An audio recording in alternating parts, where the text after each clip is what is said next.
Les soldes commencent demain, mais ce n'est pas une raison pour succomber à une fièvre acheteuse. La mode susciterait à elle seule plus de gaz à effet de serre que les vols internationaux et le trafic maritime réunis. Les vêtements pas chers ont aggravé le phénomène puisqu'on en achète plus souvent. Yves Ginca, Chloé Cormery et notre bureau de Poitiers. Tous les styles, toutes les coupes, dans une surabondance de couleurs et de tailles. Chaque année, les grandes enseignes de mode proposent jusqu'à 10 collections différentes.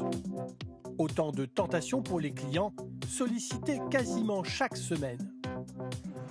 Je trouve que ça se renouvelle assez souvent, oui. Et ça incite à acheter. On est toujours attiré par la nouveauté, on a toujours envie de changer. Du coup, il y a plein de choses qui s'accumulent dans le placard. Le revers de cette consommation effrénée, des dégâts pour l'environnement. En 15 ans, la production mondiale de vêtements a doublé. Elle utilise 4% de l'eau potable. Selon une association de défense de l'environnement, pour fabriquer un t-shirt, on consomme l'équivalent de 70 douches, 285 douches pour un jean. Une production qui alimente aussi le réchauffement climatique. Elle dégage 1,2 milliard de tonnes de CO2 chaque année, plus que les transports aériens et maritimes mondiaux additionnés. Si on continue dans cette tendance d'acheter de plus en plus, on voit qu'en 2050, d'après les projections, on sera à 25% de gaz à effet de serre issus du secteur textile. Donc c'est tout juste insoutenable.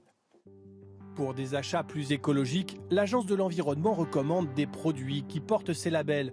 Le coton bio, par exemple, cultivé sans pesticides ni engrais chimiques.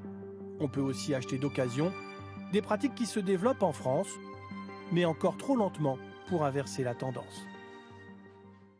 Je vous propose à présent de rendre visite à des femmes qui ont décidé de vivre leur retraite.